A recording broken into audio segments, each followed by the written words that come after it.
Hello everybody, welcome to my channel. आप सभी का स्वागत है मेरे चैनल पे।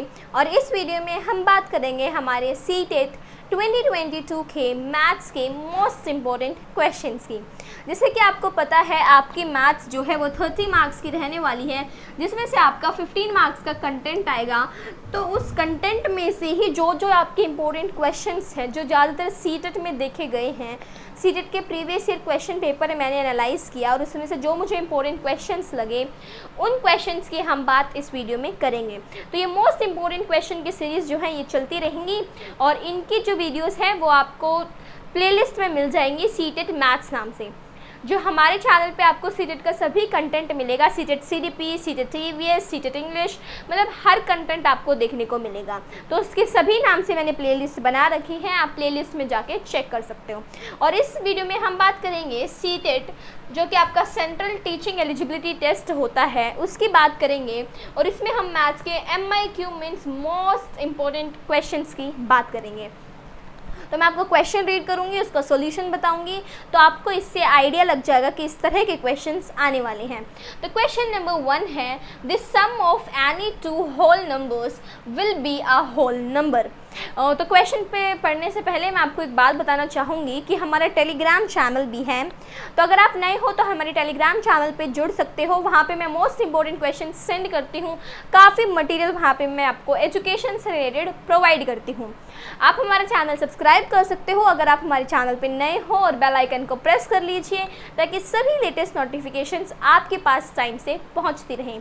और 1 मिनट लेके वीडियो को लाइक कर देना, वो वीडियो आप कंप्लीट समझ में आए तभी लाइक करना। अब चलते हैं आज की फर्स्ट क्वेश्चन पे। The sum of any two whole numbers will be a whole number. तो ये जो स्टेटमेंट है the sum of any two whole numbers will be a whole number, ये आपने एक सुनी होगी कहीं ना कहीं डेफिनेटली। तो आपको बताना है this property of whole number is refer to as. तो जो ये प्रॉपर्टी है होल नंबर की, that the sum of any two whole numbers, for example A और B दो नंबर हैं, होल नंबर्स हैं, उनका सम भी होल नंबर होगा। तो ये प्रॉपर्टी है, ये किसकी प्रॉपर्टी है? एसोसिएटिव प्रॉपर्टी है, ये क्लोजर प्रॉपर्टी है, डिस्ट्रीब्यूटिव प्रॉपर्टी है, या कम्यूटेटिव प्रॉपर्टी है? तो ये आपका क्वेश्चन है। आप 5 सेकेंड लीजिए और जल्दी से जो है इसका आंसर बताइए, क्योंकि इसमें कुछ भी सॉल्व नहीं करना है। तो I give you 5 seconds, you solve it on your own, फिर मैं आपको इसका सोल्यूशन बताऊंगी। तो पहले आप खुद इसका आंसर बताइए, फिर मैं आपको इसका आंसर बताती हूँ। तो आई होप आपने ये पता चल गया होगा इतने में, क्योंकि ज़्यादा ये इतना डिफ़िकल्ट क्वेश्चन नहीं था। तो ये क्वेश्चन आपका नंबर सिस्टम से था और ये आपके 2021 के सीटेट के दिसंबर वाले एग्ज़ाम में ये क्वेश्चन पूछा गया था। अब मैं आपको बताती हूँ इसका आंसर, करेक्ट आंसर क्या होगा। सबसे पहले आपको ये पता होना चाहिए कि होल नंबर्स क्या होते हैं। होल नंबर्स आपके 0 से स्टार्ट होते हैं and up to infinity whole numbers जो हैं चलते हैं। तो सम ऑफ होल नंबर्स, अगर आप होल नंबर्स की ऐड करोगे तो वो जो नंबर आएगा ऐड करने के बाद वो भी होल नंबर होगा। आप ऐड करके देख लीजिए, 2 + 3 = 5, 2 भी होल नंबर है, 3 भी और 5 भी। तो ये इस तरह से अगर आप करते हो तो ये जो प्रॉपर्टी है, इस प्रॉपर्टी को हम क्या बोलते हैं, ये क्वेश्चन था। तो जी इस प्रॉपर्टी का नाम है क्लोजर प्रॉपर्टी। तो क्लोजर प्रॉपर्टी बोलती है that the sum of whole numbers will be a whole number and multiplication of whole numbers will also be a whole number. तो अगर आप दो होल नंबर्स को मल्टीप्लाई करोगे तो जो आपका प्रोडक्ट आएगा वो भी एक होल नंबर होता है, और अगर आप दो नंबर को ऐड करोगे तो जो उनका सम आता है वो भी आपका होल नंबर होता है। तो ये थी आपकी क्लोजर प्रॉपर्टी। मैं आपको बाकी प्रॉपर्टीज़ भी बता देती हूँ इन द केस अगर आपको नहीं पता। तो आपकी एसोसिएटिव प्रॉपर्टी क्या बोलती है? आपकी एसोसिएटिव प्रॉपर्टी ये होती है A + B + C। चाहे आप इन दोनों को ऐड करके इसमें ऐड करो या फिर इन दोनों को पहले ऐड करके इसमें ऐड करो, दे विल बी इक्वल। ये आपकी होती है एसोसिएटिव प्रॉपर्टी। अब बात करेंगे डिस्ट्रीब्यूटिव प्रॉपर्टी की। ये तो हो गई है आपकी एसोसिएटिव प्रॉपर्टी।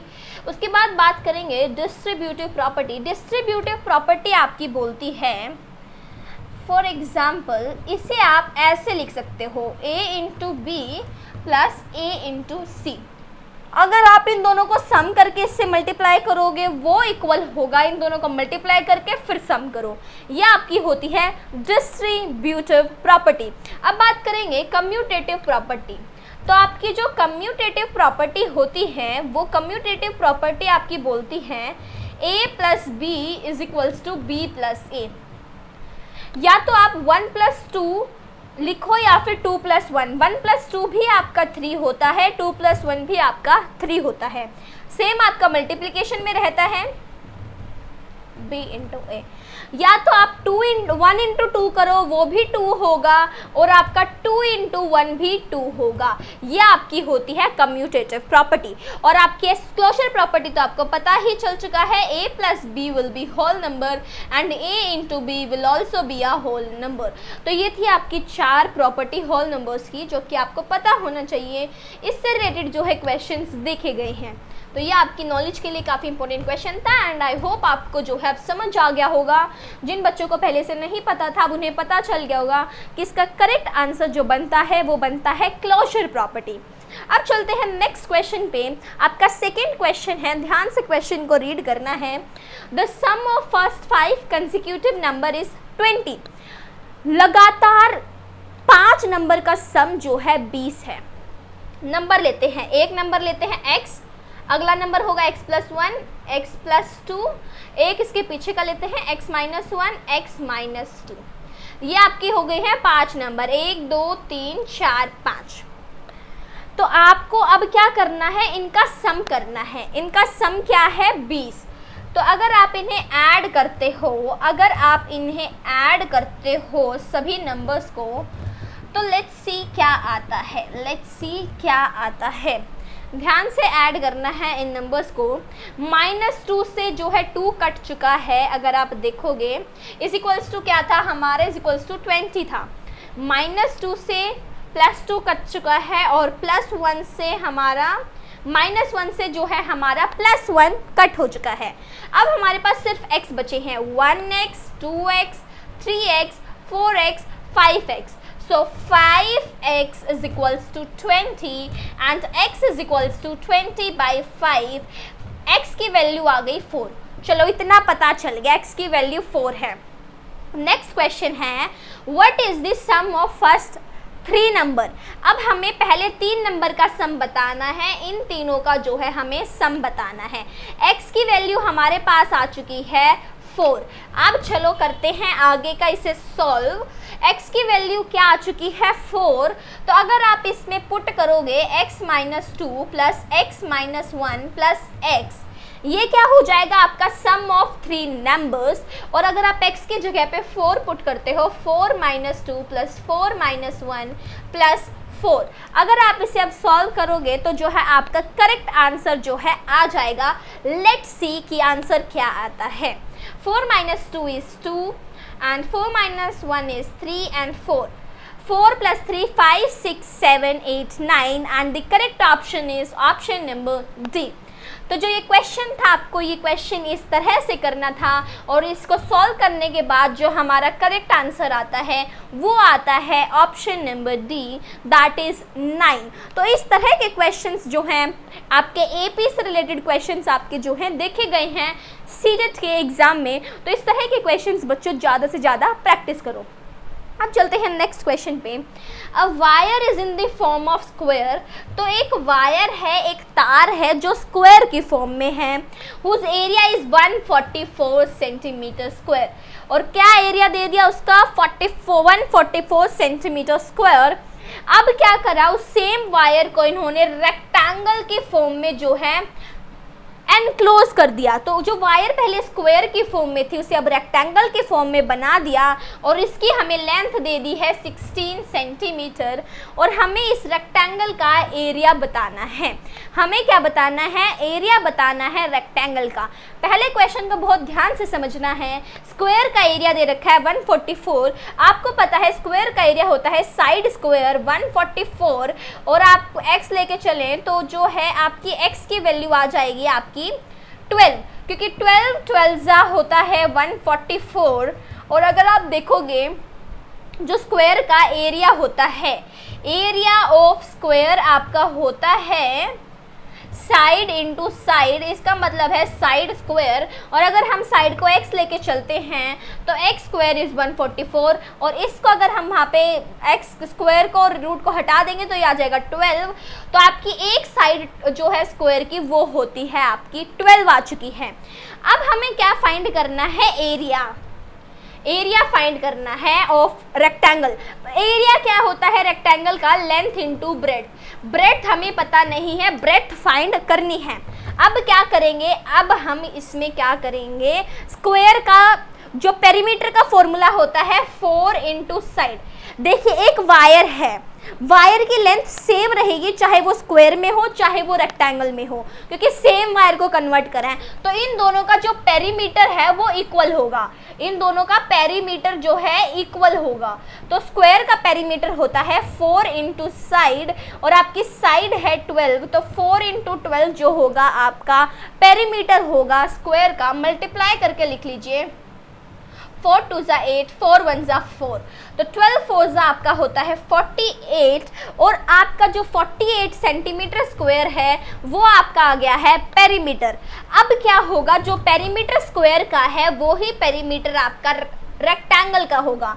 तो 48 centimetre square is equals to 2 into length plus breadth. Perimeter का फॉर्मूला क्या होता है आपका, 2 into length plus breadth. Area होता है रेक्टेंगल का लेंथ इंटू ब्रेड्थ, और पेरीमीटर होता है 2 इंटू लेंथ प्लस ब्रेड्थ। अब लेंथ हमें पता है 48 is equals to 2 into length हमें पता है 16 है, हमें क्या फाइंड करनी है, हमें ब्रेड्थ फाइंड करनी है। अब चलो इसे सॉल्व करते हैं, 2 को उस तरफ भेज देते हैं, is equals to 16 plus breadth, 2 2 ज़ा 4, 2 4 ज़ा 8, and 24 minus 16 is equals to breadth. अब माइनस करके देख लीजिए, 24 में से अगर आप माइनस करोगे 6 7 8 9 10 11 12 13 14, जो आपकी 8 है, ब्रेड्थ आपकी आ गई है 8 सेंटीमीटर। और अब हमें क्या बताना था क्वेश्चन में बताना था हमें area of rectangle. Area of rectangle होता है लेंथ इंटू ब्रेथ, और लेंथ हमारे पास है 16, ब्रेथ है 8, तो अगर आप 16 और 8 को मल्टीप्लाई करोगे तो आपका जो है करेक्ट आंसर आ जाएगा। Let's multiply it. 6 8 जा होता है 48 का 8 4 कैरी 9 10 11 12, इसका करेक्ट आंसर आपका आ गया है 128 सेंटीमीटर स्क्वायर, जो कि आपका ऑप्शन नंबर ए है। इस क्वेश्चन में देखिए आपको सीटेट में थोड़ा टाइम बैलेंस करके चलना है। मैं आपको समझा रही हूँ, मैं टाइम ज़्यादा ले रही हूँ, जितनी ज़्यादा मैथ्स की प्रैक्टिस करोगे उतना जल्दी क्वेश्चंस निकलेंगे। तो प्रैक्टिस मैथ्स की डेली करें सीटेट के लिए, ताकि आपका जो टाइम है वो जो सेव हो। उसके बाद चलो चलते हैं नेक्स्ट क्वेश्चन पे। आई होप ये क्वेश्चन सभी बच्चों को समझ आया होगा। नेक्स्ट क्वेश्चन है, in a division sum divisor is 5 times the question. लिख के चलते हैं क्या बता रखा है, डिवाइजर 5 टाइम्स है क्वेश्चन के, and divisor is 2 times the remainder is 5, what is the number. पहले ये देखना होता है हमें दे क्या रखा है क्वेश्चन में, फिर हमें देखना है कि अब फाइंड क्या करना है। देखिए हमें दे रखा है डिवाइजर 5 टाइम है क्वेश्चन के, ओके, एंड डिवाइजर 2 टाइम्स है रिमाइंडर के, मतलब रिमाइंडर 5 है तो डिवाइजर आपका हो गया 2 इंटू 5 10, डिवाइजर आपका आ गया 10। और यहाँ पे दे रखा था divisor is equals to 5 times the question, divisor 10 है तो आपका क्वेश्चन क्या हो जाएगा, तो आपका क्वेश्चन हो जाएगा 10 इंटू 5, आपका जो है 2 क्वेश्चन है, 2 आपका क्वेश्चन आ गया। अब लिख लीजिए क्या क्या पता चल गया। अब हमें पता है रिमाइंडर हमारा 5 है, क्वेश्चन हमारा 2 है, डिवाइजर हमारा 10 है। अब हमें नंबर फाइंड करना है, तो नंबर आप कैसे निकालोगे, number is equals to divisor into question plus remainder. ये आपका फॉर्मूला है जिससे आप जो है अपना नंबर या फिर डिवाइडेंड जिसे बोलते हैं वो निकाल सकते हो। तो आपका डिवाइजर था 10, आपका क्वेश्चन था 2, आपका रिमाइंडर था 5, 10 2 ज़ा 20 plus 5 is 25, and the correct option is option number A. I hope आपको जो है ये क्वेश्चंस जो हैं अच्छे लगे होंगे और समझ भी आया होगा। इस तरह के क्वेश्चंस मैं आपको सभी सब्जेक्ट से रिलेटेड दूंगी, आपके CDP के, EVS के, मैथ्स के, सभी के। टेंशन ना लें, डेली इंपॉर्टेंट क्वेश्चंस अपलोड होंगे, इन्हें प्रैक्टिस करें, आपको इनसे आइडिया लगेगा कि किस तरह के क्वेश्चंस आते हैं। और अगर आप एक वीडियो देखते हो तो देखिए, आपको ये तो पता चला कि कितनी तरह की प्रॉपर्टी होती है सिर्फ एक वीडियो से। आपको ये पता चला कि कंसेक्यूटिव नंबर्स कैसे निकालते हैं, आपको ये पता चला कि जो स्क्वायर है और रेक्टेंगल अगर ये दे दे तो किस तरह से सॉल्व करना है। आपको जो है इंपॉर्टेंट फॉर्मूला पता चला, dividend is equals to divisor into question plus remainder. I hope ये वीडियो आपके लिए बहुत ही ज़्यादा हेल्पफुल रही होगी। I tried my best. अब आप भी अपना बेस्ट दिखाइए रिजल्ट में। मुझे सीक्रेट फर्स्ट अटेम्प्ट में सभी बच्चे क्लियर करेंगे। और अगर चैनल पे नए हो तो चैनल को सब्सक्राइब कर लो, वीडियो को लाइक कर दीजिए और ज़्यादा से ज़्यादा शेयर कर दीजिए। Thank you for watching the video.